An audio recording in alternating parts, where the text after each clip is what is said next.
Que bom que os bons ventos os trouxeram novamente a continuação de nossas leituras. Então vamos lá.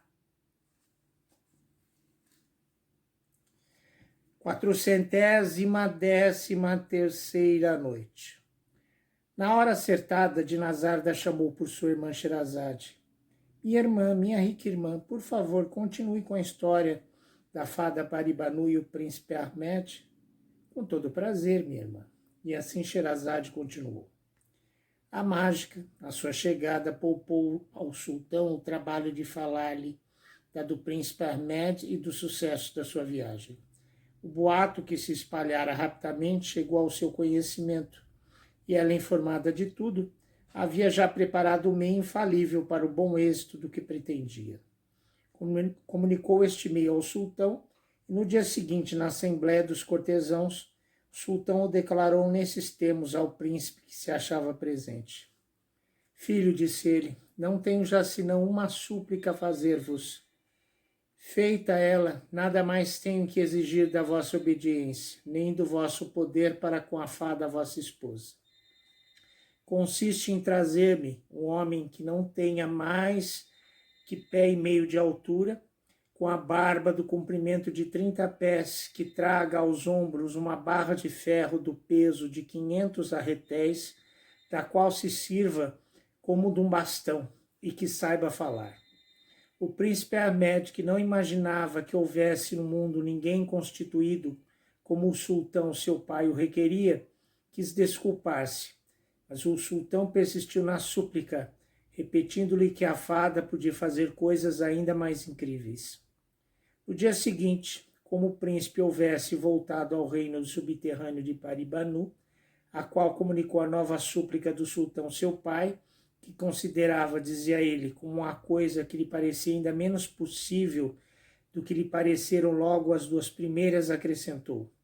Quanto a mim, não posso imaginar que em todo o universo haja ou que possa haver dessa espécie de homens.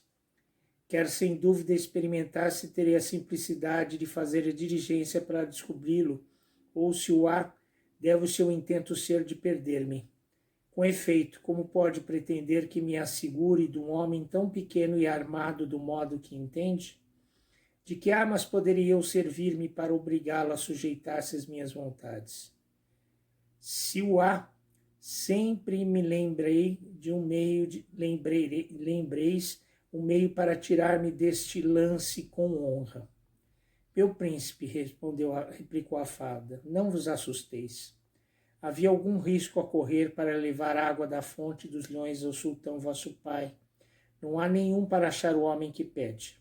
Esse homem é meu irmão Shaibar, o qual, bem longe de se assemelhar a mim, ainda que sejamos filhos do mesmo pai, é de um caráter tão violento que não pode impedi-lo de dar sinais cruéis do seu ressentimento, por pouco que lhe desagradem ou ofendam. Exceptuando isso, é o melhor homem do mundo, está sempre pronto a prestar qualquer serviço que lhe peça. É justamente do feitio que o sultão vosso pai descreveu e não tem outras armas senão a barra de ferro de 500 arretéis, sem a qual nunca anda, e que lhe serve para fazer-se respeitar. Vou mandá-lo chamar e julgarei se digo a verdade. Mas preparai-vos para não vos assustares com a sua figura extraordinária, quando o vir desaparecer. Minha rainha, replicou o príncipe Ahmed, dizeis que Shaibar é vosso irmão? Por mais feio e contrafeito que possa ser, bem longe de assustar-me vendo, basta isso para me fazê-lo amar, honrar e considerar como meu parente mais chegado. Mandou trazer a fada para debaixo do vestíbulo um perfumador de ouro, cheio de brasas e uma boceta do mesmo metal. Tirou da boceta o perfume que nela estava guardado e, como eu tivesse deitado no perfumador, levantou-se numa densa fumarada. Passados alguns instantes, depois dessa cerimônia, disse a fada ao príncipe Ahmed, meu príncipe, eis aqui meu irmão que chega, vede-o. O príncipe olhou e avistou Shaibar, que era só da altura de pé e meio e que vinha gravemente com a barra de ferro de 500 arretéis aos ombros. A sua barba era do comprimento de 30 pés, os bigodes espessos à proporção e levantados até as orelhas que lhe cobriam quase todo o rosto. Os olhos eram de porco, encovados nas órbitas, a cabeça era de um tamanho enorme e coberta com um barrete pontiagudo, e finalmente era corcunda por diante e por detrás. Se o príncipe Ahmed não estivesse prevenido que Shaiba era irmão de Paribanu, não poderia vê-lo com grande susto, mas sossegado com este conhecimento, esperou o pé firme com a fada e recebeu-o sem indício algum de fraqueza. Shaiba, que à proporção que se aproximava olhava o príncipe Ahmed com semblante que devera gelar-lhe o sangue, perguntou a Baribanu, chegando-se a ela, quem era aquele homem. Irmão, respondeu ela, é meu esposo. Seu nome é Ahmed e é filho do sultão das Índias. A razão por que não vos convidei para o meu casamento foi que não quis desviar-vos da expedição em que estáveis empenhado, e donde soube com muito gosto que voltasses vitorioso. Em consideração a ele que tomei a liberdade de chamar-vos.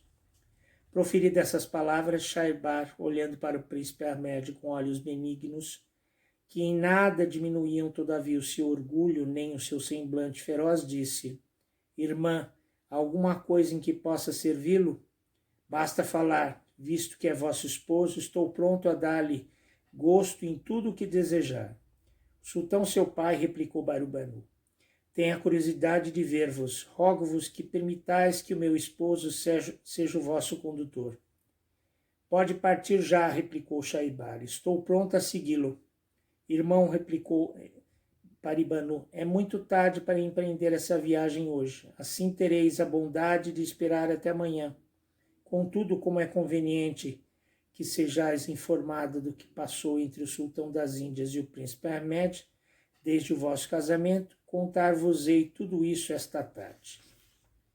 No dia seguinte, Shaibar, informado já do que convinha que não ignorasse, partiu cedo acompanhado do príncipe Ahmed, que devia apresentá-lo ao sultão. Chegaram à capital e, como Shaibar aparecesse à porta, todos os que avistaram, cheios de susto à vista de um objeto tão medonho, se esconderam, uns nas lojas ou nas casas cujas portas fecharam, e outros, tomando a fuga, comunicavam o susto aos que encontravam, os quais retrocediam sem olhar para trás.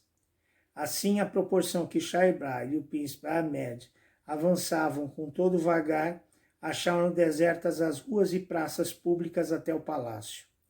Ali, e os porteiros, em vez de pôr-se em estado de impedir ao menos que Shaibar entrasse, fugiram cada um para o seu lado e deixavam livre a porta. O príncipe e Shaibar chegaram sem obstáculo até a sala do conselho, onde o sultão, assentado no seu trono, dava audiência. Como os porteiros tivessem abandonado os seus postos, logo que viram aparecer Shaibar, este e o príncipe entraram sem impedimentos. Percebendo que já era dia, cessou Sherazade de falar nesse instante. Mais uma armadilha da mágica para poder comprometer o príncipe Ahmed com seu pai, o sultão das Índias.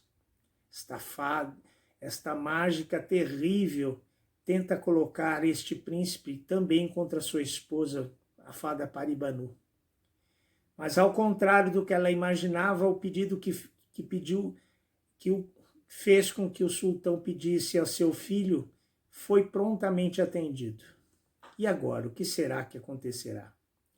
Veremos a continuação dessa história amanhã. Aguardo todos vocês. Alabei.